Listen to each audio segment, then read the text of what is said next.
Hello my dear student, welcome to our channel physics house by Mushtaq sir. तो बेटा मैं यहाँ पर इस चैप्टर में आपको न्यूटन लॉज ऑफ मोशन के बेसिक्स क्लियर करा दूँ। उसके बाद फिर अपन धीरे धीरे क्वेश्चंस लेंगे और चैप्टर बहुत इंटरेस्टिंग है। पूरी कोशिश करूँगा मैं अच्छे से एक एक चीज़ आपको समझाऊँ और बहुत ज़्यादा थ्योरी अपन डिस्कस नहीं करेंगे। अपन पूरा चैप्टर पढ़ेंगे और फिर धीरे धीरे न्यूमेरिकल्स की ओर आएंगे अपन, क्योंकि ज़्यादातर बच्चों का न्यूमेरिकल पार्ट थोड़ा जो है वो वीक रहता है फिजिक्स में, तो अपन उसी को टारगेट करने की कोशिश करेंगे। हाँ, बेसिक ज़रूर अपन पूरे चैप्टर का लेके चलेंगे, सारे फॉर्मूले वगैरह भी डिस्कस करेंगे। तो न्यूटन लॉ ऑफ मोशन में हमें 3 लॉज पढ़ने होते हैं, फर्स्ट लॉ, सेकंड लॉ और थर्ड लॉ। बारी बारी से एक एक को लेते हैं बेटा अपन। सबसे पहले Newton's first law of motion क्या बोलता है कि अगर कोई बॉडी रेस्ट पर है, ठीक है, ये बॉडी अगर रेस्ट पर है तो वो रेस्ट पर ही रहना चाहती है, ठीक है। ये खुद से अपनी स्टेट चेंज नहीं कर सकती, और अगर आप इसकी स्टेट को चेंज कराने की कोशिश करोगे तो ये बॉडी आपको क्या करेगी बेटा, अपोज करेगी, ठीक है।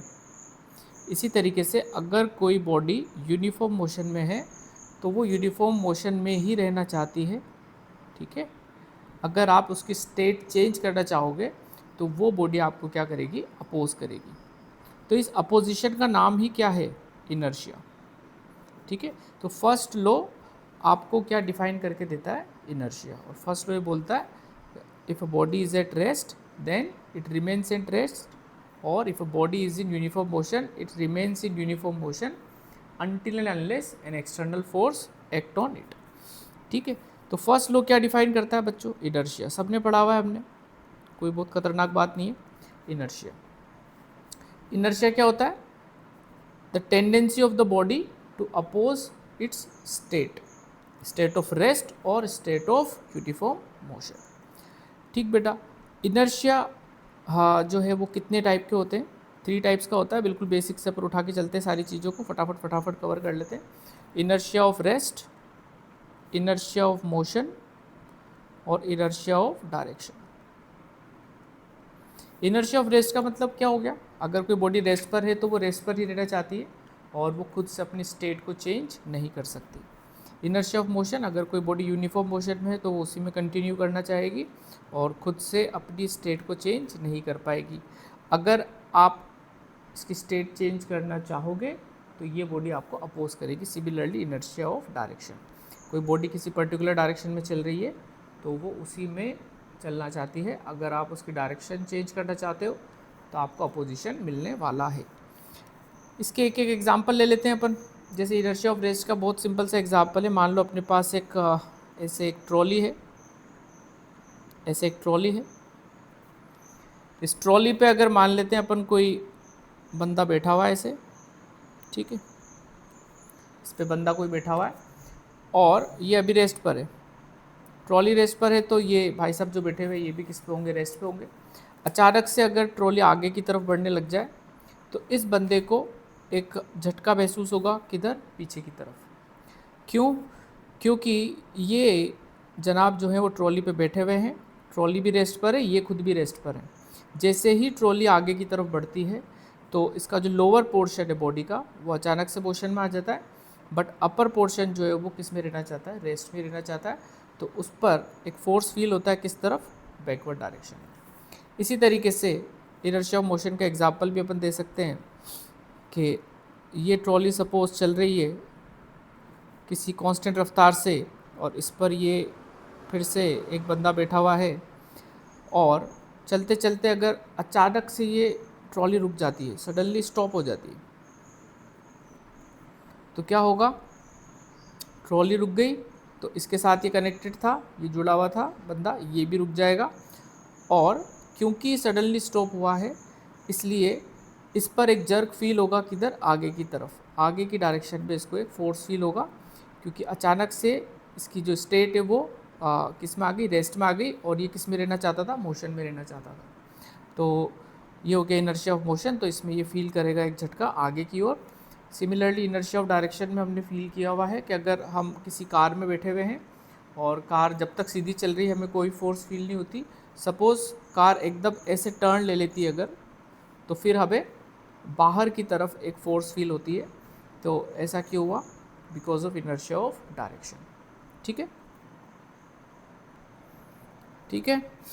तो क्योंकि हमारी टेंडेंसी सीधे चलने की थी, कार ने एकदम से इस तरफ टर्न ले लिया, तो हमें एक फोर्स फील होता है आउटवर्ड डायरेक्शन में, इस डायरेक्शन में, क्योंकि हमारी टेंडेंसी सीधे चलने की थी। तो inertia of rest motion direction ये बिल्कुल बेसिक चीज़ें हैं, वैसे आपको आती भी होगी। फटाफट और डिस्कस कर लेते हैं आगे की चीज़। अच्छा, अब इनर्शिया जो है ना, इनर्शिया को हम मेज़र नहीं कर सकते बेटा, it is not a physical quantity, हम इसको मेजर नहीं कर सकते, इनर्शिया को मेज़र नहीं कर सकते। लेकिन हाँ, एक हम बात बोल सकते हैं कि अगर मास ज़्यादा होगा तो इनर्शिया भी ज़्यादा होगा, ये बात हम बोल सकते हैं। किसी बॉडी का मास ज़्यादा होगा तो उसका इनर्शिया भी ज़्यादा ही होगा। यानी कि अगर अपने पास दो ब्लॉक हैं, 2 kg का और यहाँ पर है 10 kg का, तो डेफिनेटली 2 kg का इनर्शिया कब होगा और 10 kg का इनर्शिया जो है बेटा वो ज़्यादा होगा। ठीक। तो इनर्शिया और मास में किसको मेज़र कर सकते हैं? मास को मेज़र कर सकते हैं, लेकिन इनर्शिया को मेज़र नहीं कर सकते। ठीक, बात समझ में आ गई?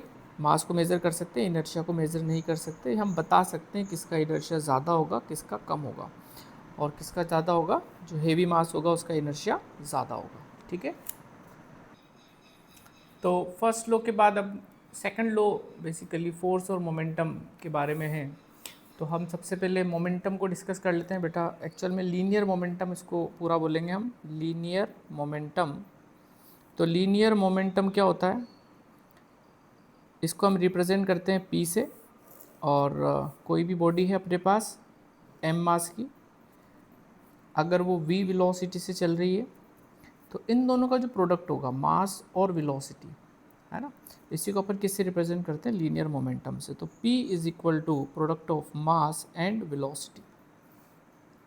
अब ये कैसी क्वांटिटी है? लीनियर मोमेंटम एक वेक्टर क्वांटिटी है, तो यहाँ पर हम एक एरो लगाएंगे और वेलोसिटी पे भी एरो लगाएंगे।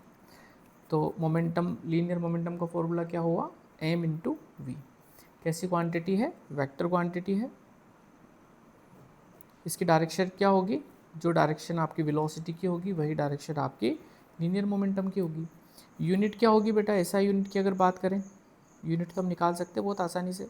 मास की यूनिट क्या है? kg, और वेलोसिटी की यूनिट क्या है? Metre per second. तो kg मीटर पर सेकंड इसकी ऐसा यूनिट हो गई। अब अगर कोई बॉडी रेस्ट पर है, m मास की बॉडी रेस्ट पर है, तो इसका मोमेंटम कितना हो जाएगा? P is equal to m v. तो m और v तो ज़ीरो हो गया, यानी P इज इक्वल टू आपको कितना हो गया? ज़ीरो। ठीक है। तो linear momentum m into v, ये वैल्यू आपकी पॉजिटिव भी हो सकती है, नेगेटिव भी हो सकती है, और ज़ीरो भी हो सकती है। यहाँ पर पॉजिटिव नेगेटिव सिर्फ और सिर्फ किसको दिखाएंगे? डायरेक्शन को दिखाएंगे। समझ में आती है बात? ठीक। अच्छा, अब सपोज अपने पास एक 2 kg का ब्लॉक है और वो इस तरफ जा रहा है 10 मीटर पर सेकंड से, तो इसका लीनियर मोमेंटम हम कैसे बोलेंगे? P is equal to m into v. तो 2 kg into 10 metre per second, तो ये आपको हो गया 20 kg मीटर पर सेकेंड। ठीक। और वेक्टर फॉर्म में लिखता हूँ इसको, तो P इज इक्वल टू 20। अच्छा, ये वाली डायरेक्शन ये अलोंग एक्स एक्सिस जा रहा है, तो एक्स एक्सिस के लिए अपन क्या लगाते हैं? आई कैप। ठीक। तो 20 आई cap kg metre per second, है ना। अब ये तो हो गया मोमेंटम। चेंज इन मोमेंटम की अगर बात करें अपन, अच्छा, इसका डायमेंशनल फार्मूला भी आपको हाथों हाथ बता ही देते हैं। डायमेंशनल फार्मूला क्या होगा इसका? तो P इज इक्वल टू होता है m इंटू वी। तो मास के लिए तो हम लिख देंगे m, कैपिटल M, वेलोसिटी होता है L1t माइनस 1। तो ये इसका आपको क्या हो गया? Dimensional formula. चलिए बेटा, अब सपोज एक बॉल है 5 kg की, वो इस तरफ जा रही है 10 मीटर पर सेकंड से। सामने एक दीवार है यहाँ पर, और ये दीवार से टकराने के बाद वापस बाउंस बैक कर जाती है इसी रफ्तार से 10 मीटर पर सेकंड से ही, है ना। अब मैं आपसे बोल रहा हूँ कि इसके मोमेंटम में कितना चेंज आया, वो हमें पता लगाना है। Change in momentum. ठीक। तो इनिशियल मोमेंटम कितना होगा? P इनिशियल लिख देता हूँ, वेक्टर क्वांटिटी है। तो मास इनटू वेलोसिटी। अब मास 5 है, वेलोसिटी आपकी 10 है, तो 5 इंटू 10 हो गया आपको 50, और ये डायरेक्शन आपकी क्या हो गया, आई कैप।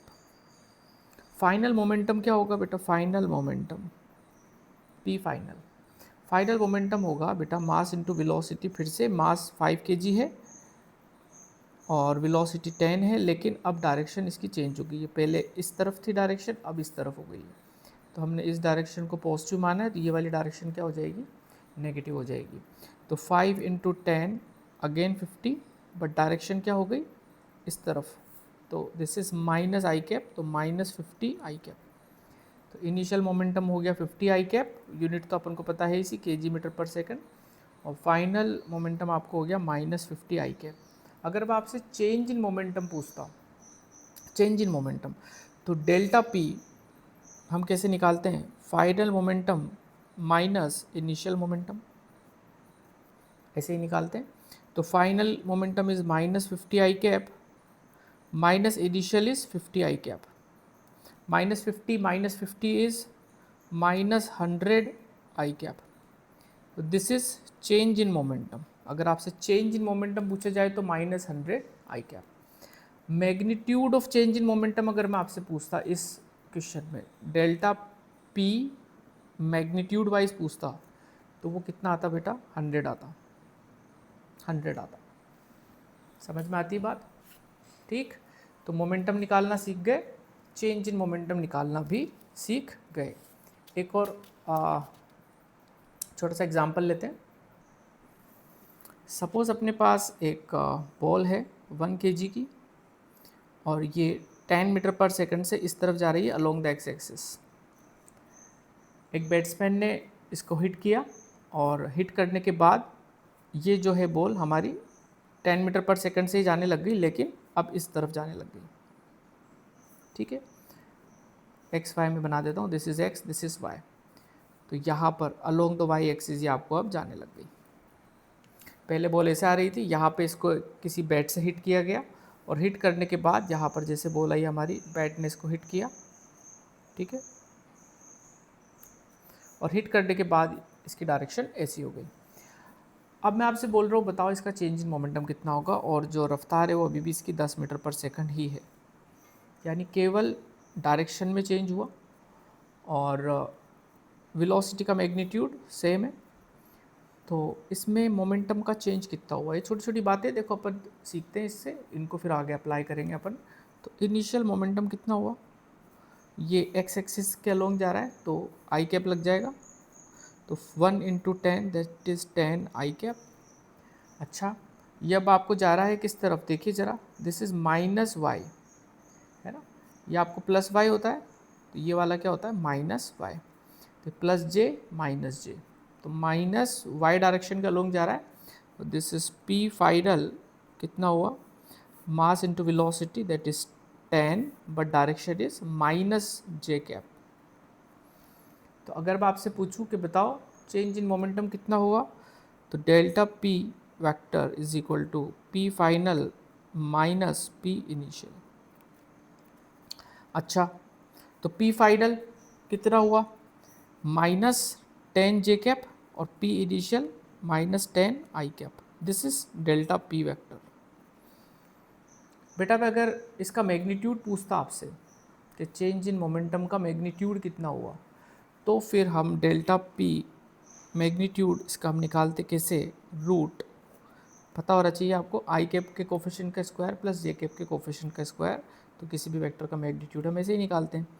तो दिस इज माइनस 10 का स्क्वायर प्लस माइनस 10 का square, so this will become 100 plus 100, तो डेल्टा पी इज रूट 200, जिसको हम क्या लिख सकते हैं, 2 इंटू 100, 100 का रूट तो 10 बन जाएगा, तो 10 रूट 2।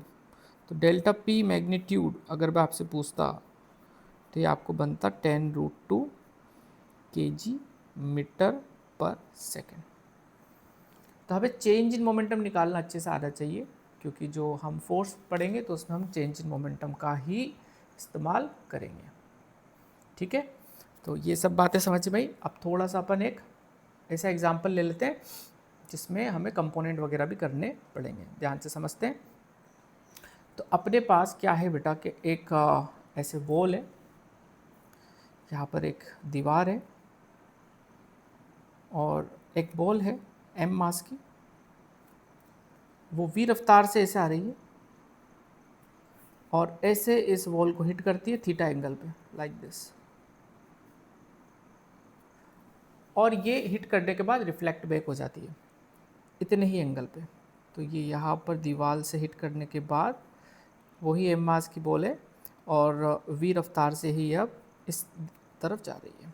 ठीक है, तो पहले ये ऐसे आ रही थी, इससे टकराई, थीटा एंगल पर ही ये वापस रिफ्लेक्ट बैक कर गई, है ना, ऐसे जा रही है। अब मैं आपसे इसका चेंज इन मोमेंटम पूछने जा रहा हूँ। तो कैसे करेंगे इस सवाल को, ध्यान से समझते हैं। देखो बेटा, पहले ये बॉल हमारी ऐसे आ रही थी, है ना, कंपोनेंट करना आपको सबको आता होगा आई थिंक। तो अगर मैं इस वेलोसिटी के दो कंपोनेंट करूँ, ऐसे और ऐसे, तो ये एंगल अगर थीटा है बेटा तो ये भी कितना हो जाएगा, थीटा ही हो जाएगा, है ना। ऑल्टरनेट इंटीरियर एंगल बन गए ये। तो इस वेलोसिटी का एक कंपोनेंट यहाँ पर कितना आएगा, v cos थीटा, ये वेलोसिटी इधर है, ठीक है, और एक कंपोनेंट इधर आएगा v sin थीटा। तो इनिशियल मोमेंटम को मैं लिखूंगा पहले p इनिशियल, वेक्टर फॉर्म में लिखूंगा p इनिशियल। देखो, मास इनटू वेलोसिटी आपका होता है मोमेंटम। तो वेलोसिटी का ये वाला कंपोनेंट जो है वो अलोंग x डायरेक्शन है, तो हम इसको वेक्टर फॉर्म में लिखेंगे। तो mass into velocity v cos theta, और ये इस तरफ है तो आई कैप। ठीक है, अच्छा, एक कंपोनेंट वेलोसिटी का इधर आ रहा है, ये कौन सी डायरेक्शन हो गई, ये हो गई माइनस जे कैप। तो यहाँ पर मास इनटू वेलोसिटी मतलब v साइन थीटा और डायरेक्शन क्या हो गई, माइनस जे कैप। तो आप इसको लिखेंगे minus M we sine theta J cap. तो इनिशियल मोमेंटम मेरा ये हुआ। अब फाइनल मोमेंटम, बॉल हमारी ऐसे जा रही है, इसके फिर से अगर अपन दो कंपोनेंट करके देखें बेटा, थोड़ी सी ज्योमेट्री लगाते हैं, ये थीटा है तो ये भी आपको थीटा ही होगा, और ये वाला कंपोनेंट फिर से क्या हो जाएगा, v cos थीटा, और ये वाला कंपोनेंट हो जाएगा v साइन थीटा। तो अब जो फाइनल मोमेंटम होगा इसका फाइनल p फाइनल क्या होगा, देखो वेलोसिटी के दो कंपोनेंट है तो दोनों में मुझे अलग अलग करके लिखना पड़ेगा। मास इनटू वेलोसिटी, तो m v cos थीटा। चलो डायरेक्शन बताओ, ये वाली डायरेक्शन क्या होगी, देखो ये प्लस एक्स एक्सिस था तो ये हो गया माइनस एक्स एक्सिस, यानी माइनस आई कैप। तो माइनस आगे लगा देते हैं, आई कैप यहाँ पे लगा देते हैं। और ये वाला कंपोनेंट एक वी साइन थीटा, ये तो अभी भी इस तरफ ही आ रहा है, तो इसके लिए हम माइनस जे कैप लगाएंगे। तो minus M we sine theta J cap. ठीक, ये इनिशियल मोमेंटम हो रही है, आपको क्या हो गया, फाइनल मोमेंटम बॉल का। तो ये 2D में था अपना, इसलिए मैंने इसको x में अलग सोल्व किया, y में अलग सोल्व किया, है ना, x में अलग सोल्व किया, y में अलग सोल्व किया। Change in momentum delta p कैसे निकालते थे, p final minus p initial. p final कितना होगा, एज इट इज लिख देते हैं, minus M we cos theta I cap minus M we sine theta J cap. p final minus p initial आपका ये रहा, m we cos theta I cap minus M we sine theta J cap. तो ये कितना हो जाएगा ज़रा देखते हैं, ये तो हो गया, ये भी एज इट इज़ आ गया। अब यहाँ पर माइनस है तो ये दोनों के साइन चेंज हो जाएगा, minus M we cos theta I cap, ये माइनस और ये माइनस मिलके प्लस हो जाएगा, minus into minus is plus, तो plus M we sine theta J cap. This is change in momentum. देखो ये वाली टर्म और ये वाली टर्म तो हो गई cancel, minus M we sine theta J cap plus M we sine theta J cap, ये तो हो गया कैंसिल। क्या बचता है, ये वाला और ये वाला, minus M we cos theta I cap minus M we cos theta I cap. तो डेल्टा पी वेक्टर हमारा इस वक्त कितना हो गया है, minus 2 m we cos theta I cap. Okay. और इसका मैग्नीट्यूड अगर लेना हो तो मैग्नीट्यूड लेना हो तो फिर वो हो जाएगा 2mv cos थीटा। इसको आप एज ए स्टैंडर्ड रिजल्ट भी याद रखेंगे दोनों को। ये मैग्नीट्यूड है और ये पूरा चेंज इन मोमेंटम। यहाँ पर आप क्या करेंगे, इसको एज ए स्टैंडर्ड रिजल्ट याद रखेंगे बेटा। और अगर क्वेश्चन आता है तो हो सकता है ये एंगल आपको दे दे 30 डिग्री या 60 45 जो भी दे दे। मास आपको दे सकता है 1 kg 2 kg, वेलोसिटी आपको दे सकता है 2 metre per second 4 metre per second. तो मैंने कंप्लीट प्रोसीजर भी बताया आपको कि चेंज इन मोमेंटम कैसे निकलेगा। और एज ए स्टैंडर्ड रिजल्ट अगर याद रख लो तो बहुत ही बढ़िया है, -2mv cos थीटा। ठीक है। और मैग्नीट्यूड आपको ये हो जाएगा। उम्मीद करता हूँ चेंज इन मोमेंटम निकालना आपको आ गया होगा 1D के अंदर भी। और अगर ऐसे कंपोनेंट करना पड़ जाए अपन को तो भी कोई टेंशन वाली बात नहीं है। ठीक है,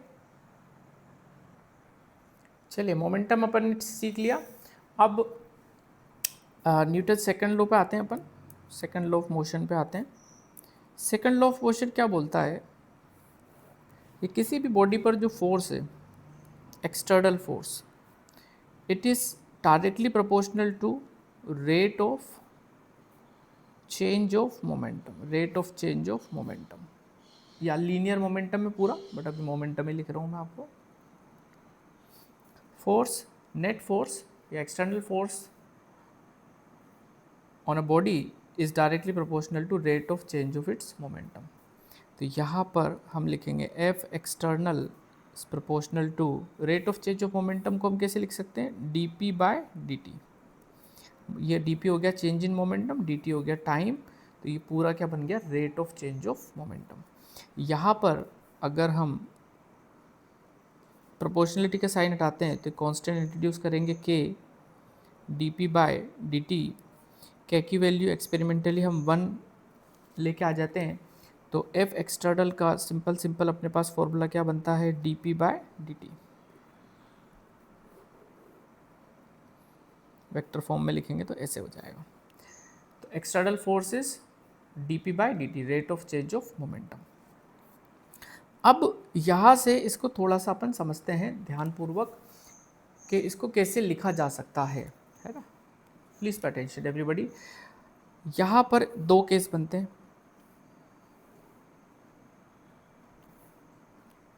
या उससे पहले मैं आपको एक जनरल बता देता हूँ।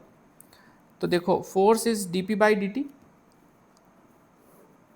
F external is equal to d by d t, और P क्या होता है, अब अभी भी पढ़ा एम वी।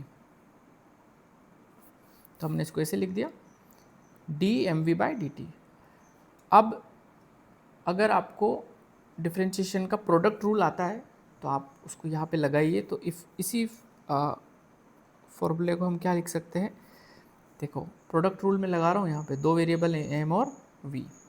तो सबसे पहले एम को एज इट इज़ रखेंगे और दूसरे वेरिएबल का differentiation d v by d t plus v as it is, और ये बन गया आपको d m by d t. तो ये आपको कंप्लीट फॉर्मेट है फोर्स का। F external is m d v by d t plus v d m by d t, है ना। अब अपने पास यहाँ पर 2 केस बन जाते हैं बेटा, वो दोनों केस में डिस्कस करना चाह रहा हूँ आपसे, प्लीज़ पे अटेंशन। केस 1 में ऐसा हो सकता है, जो कि ज़्यादातर बार होगा, मास आपको कांस्टेंट है, मास आपको कांस्टेंट है। तो हम क्या जानते हैं अच्छे से कि मास अगर कांस्टेंट होगा तो d m by d t जो होगा वो कांस्टेंट चीज़ का डिफरेंशिएशन क्या होता है, बिल्कुल ज़ीरो होता है। तो d m by d t आपको यहाँ पे ज़ीरो हो जाएगा। अब इस फॉर्मूले के अंदर अगर मैं d m by d t को ज़ीरो पुट कर दूँ तो ये टर्म तो गायब ही हो जाएगी। यानी मेरे पास क्या बचेगा, एक्सटर्नल फोर्स के नाम पे या फोर्स के नाम पे मेरे पास क्या बचेगा, m d v by d t. क्योंकि m कांस्टेंट था तो d m by d t zero हो गया, d m by d t ही ज़ीरो हो गया, तो ये वाली टर्म क्या हो गई बच्चों, ज़ीरो हो गई। तो आपको यहाँ पे तो मिला ज़ीरो। और d v by d t क्या होता है, d v by d t होता है एक्सेलरेशन। तो f external is equal to m a, जो कि हम जानते भी हैं। फोर्स का फॉर्मूला क्या होता है, एम इंटू ए। लेकिन ये कब आएगा, ये कब आएगा बेटा, जब आपका जो मास है वो कैसा रहेगा बच्चों, कांस्टेंट रहेगा। मास कांस्टेंट होने के कारण ये आपको फॉर्मूला जो है कुछ इस प्रकार से दिखाई देगा। अच्छा, केस 2 में क्या हो सकता है?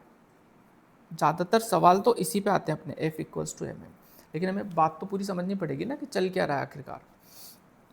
केस 2 में क्या हो सकता है कि V कांस्टेंट है लेकिन मास कांस्टेंट नहीं है। V is constant but mass is not constant. अच्छा, V कांस्टेंट है तो फिर कांस्टेंट चीज़ का डिफरेंशिएशन, तो dV/dt आपको क्या हो जाएगा? 0 हो जाएगा। अच्छा, अब इस बार dV/dt 0 हो गया, मतलब ये वाली चीज़ 0 हो गई, तो ये पूरी 0 हो जाएगी। तो बचा क्या? बचा ये, यानी एक्सटर्नल फोर्स इस केस में किसके बराबर होगी? V dm/dt, V dm/dt, यानी यहाँ पर मास जो है वो वेरिएबल होगा, V कांस्टेंट होगा और मास वेरिएबल होगा। यहाँ पर M कांस्टेंट था और V वेरिएबल था, और दोनों ही वेरिएबल है तो फिर ये लगाना पड़ेगा आपको फोर्स का कंप्लीट फॉर्मूला। बट जनरली ऐसा होगा नहीं, आपको या तो मास कांस्टेंट होगा, मास कांस्टेंट होगा तो आपको फॉर्मूला ये रहा मस्त, F = m है। लेकिन मास वेरिएबल है और V कांस्टेंट है तो फिर आपको एक्सटर्नल फोर्स कितनी हो जाएगी? V dm/dt। ये वाला फॉर्मूला जो है हम कहाँ लगाएंगे? ये हम लगाएंगे रॉकेट प्रपोल्शन के अंदर। रॉकेट प्रपोल्शन में रॉकेट वाले जब पर सवाल करेंगे उसमें लगाएंगे। कन्वेयर बेल्ट वाले जो क्वेश्चन होते हैं उस पर लगता है।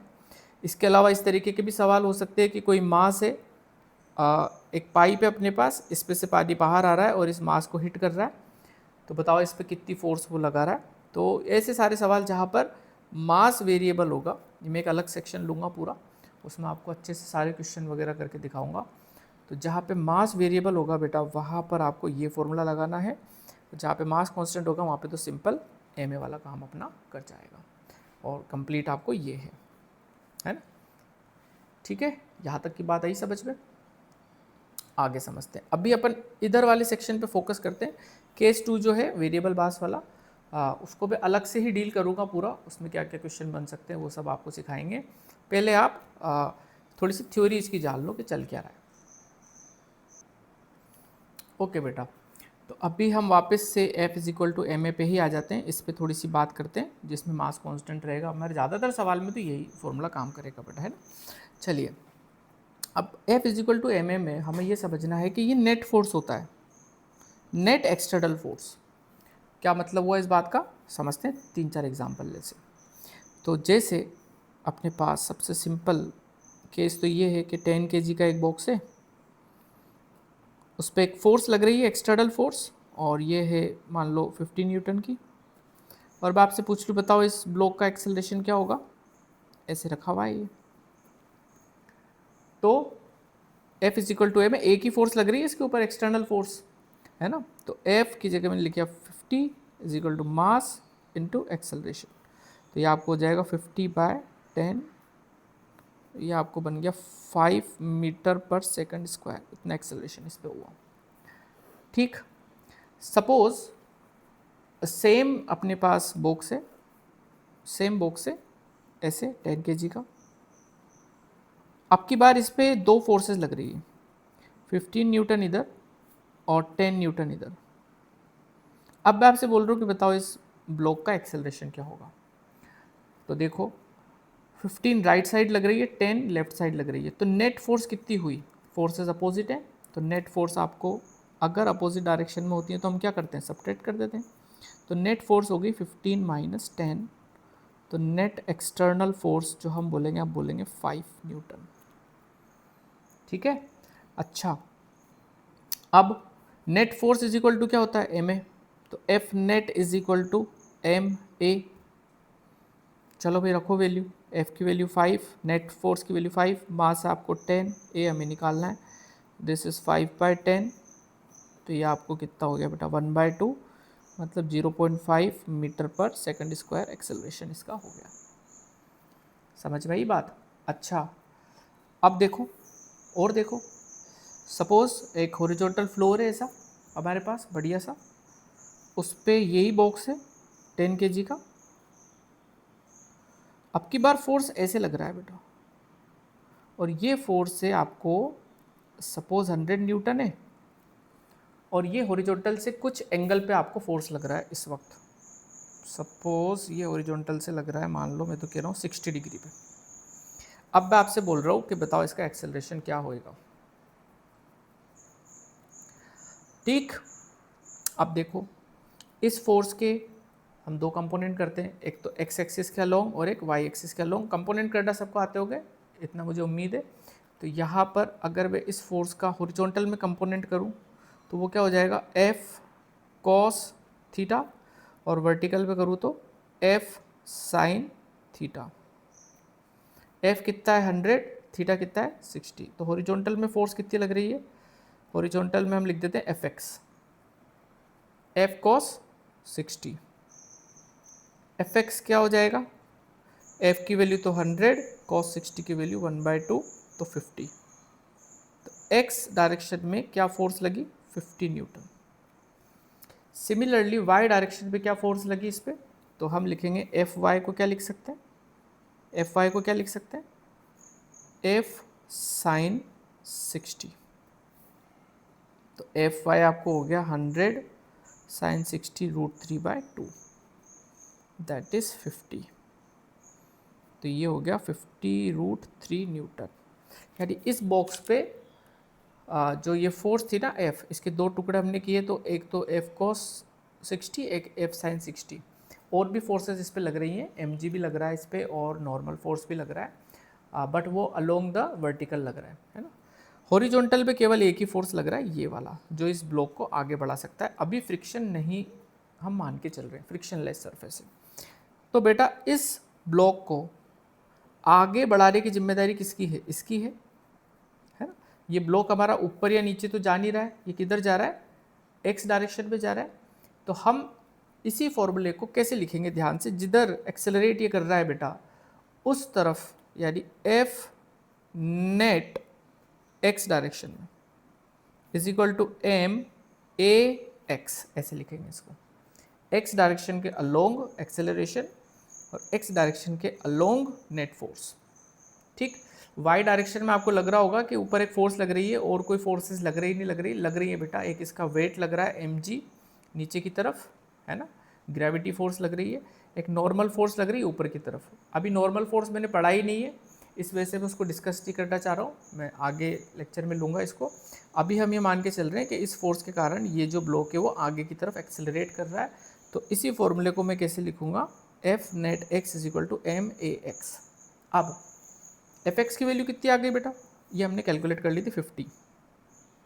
मास कितना है 10 और ए एक्स निकलेगा अब की बार, तो 50/10 that is 5 metre per second square. तो यहाँ पर तो फोर्स हॉरिजॉन्टल में लग रही थी, यहाँ भी फोर्स हॉरिजॉन्टल में लग रही थी, लेफ्ट एंड राइट। यहाँ पर किसी एंगल पे लगी तो हमने x को अलग कर दिया, y को अलग कर दिया। ये तीन अलग अलग एग्जाम्पल थे जिससे हम ये सीख रहे हैं कि एक्चुअल में force is equal to m a को लिखते कैसे हैं तरीके से। ठीक है, उम्मीद करता हूँ आपको ये बात तो समझ में आ गई होगी। अगर ये y डायरेक्शन में भी एक्सेलरेट करता तो फिर हम y डायरेक्शन में जितनी भी फोर्सेज हैं उसका नेट निकाल लेते और उसको एम ए वाई के बराबर इक्वेट कर देते और ए वाई निकाल लेते। ठीक है, ऐसी प्रॉब्लम भी आगे हमारे जीवन में आएंगी, बट हाल फिलहाल हम इतना बेसिक से समझते चलें कि f is equal to m a का रोल क्या है एक्चुअली। चलिए बेटा एक क्वेश्चन और लेते हैं अपन। तो लिखा हुआ है a force f equals to 4i cap plus 4j cap plus 7k cap act on a body and produces an acceleration of 3 metre per second square, find mass. अब की बार अपन को फोर्स दे रखा है और एक्सेलरेशन दे रखा है और मास बोल रहा है। अब जो फोर्स आपको आई जे के की शक्ल में दे रखा है तो इसको घबराना नहीं है बेटा देख के। अपन को क्या करना है, सबसे पहले हम एक काम करते हैं, कांस्टेंट फोर्स है ये, तो हम इसका मैग्नीट्यूड निकाल लेते हैं, फोर्स का मैग्नीट्यूड निकाल लेते हैं। कितना आएगा, मैग्नीट्यूड निकालना किसी भी वेक्टर का मैं आता है अच्छे से, 4 का स्क्वायर प्लस 4 का स्क्वायर प्लस 7 का स्क्वायर। तो ये आपको कितना हो गया, 16 प्लस 16 प्लस 7 का स्क्वायर इज़ 49। तो ये हो गया 32 प्लस 49 और 9 और 2 11, क्या कैरी गया 1, 81 दैट इज़ 9। तो नेट फोर्स अपनी निकाल ली, कितनी आई 9 न्यूटन, इजी। अब आप फॉर्मूला लगा दो आपका f net is equal to m है, तो f is equal to m है। तो यहाँ पर फोर्स की जगह आप लिखो चुपचाप 9, मास हमें कैलकुलेट करना है और एक्सेलरेशन हमें क्वेश्चन में दे रखा है 3, तो ये चला जाएगा नीचे 9/3, तो ये आपको हो गया 3 kg।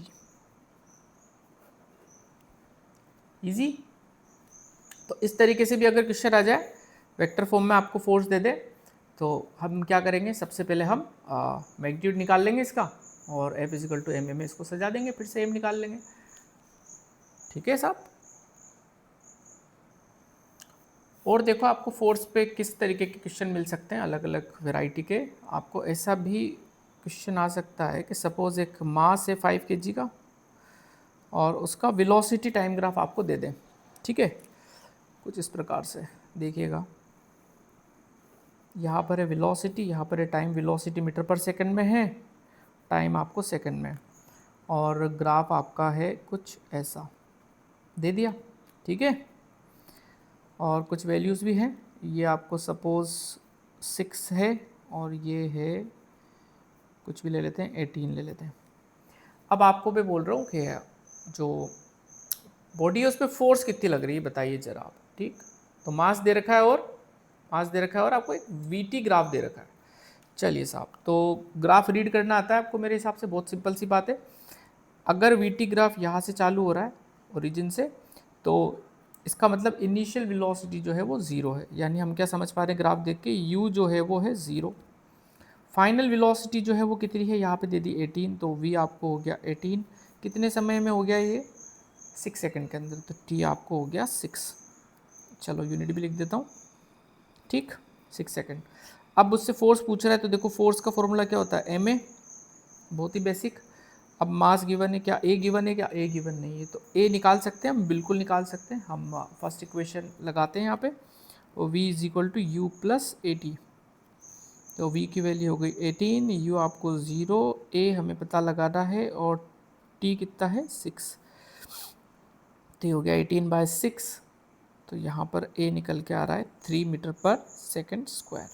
a आ गया निकल के, तो फोर्स का फॉर्मूला लगा दो, F इजिकल टू एम है, तो F इजिकल टू मास आपको 5 दे रखा था, A आपको 3 हो गया, तो हम बोल पाएंगे कि इस पर कितनी न्यूटन की फोर्स लग रही है, 15 न्यूटन की फोर्स लग रही है। ठीक है साहब, ये क्वेश्चन और हुआ। बेसिक से अपन चल रहे हैं बेटा, आगे और टिपिकल क्वेश्चन भी करेंगे, बट अभी थोड़ा सा बेस बनाना जरूरी है बच्चों का। ठीक है बेटा, और क्या आपको क्वेश्चन मिल सकता है फोर्स पे बेस्ड। देखा, आपको एक पीटी रिलेशन दे सकते हैं, मोमेंटम और टाइम रिलेशन आपको दे सकते हैं, और फोर्स पूछ सकते हैं किसी भी वक्त पे। तो अगर पीटी रिलेशन आपको दे दे बेटा, मोमेंटम टाइम रिलेशन, तो हम तो क्या जानते हैं, देखो हम ये जानते हैं ना, फोर्स इज इक्वल टू क्या होता है, dp/dt, यही तो होता है फोर्स। अब अगर पीटी रिलेशन दे रखा है और अगर मैं इसको डिफरेंशिएट कर दूं एक बार टाइम के रिस्पेक्ट में, तो यही क्या बन जाएगा आपका, dp/dt नहीं बन जाएगा।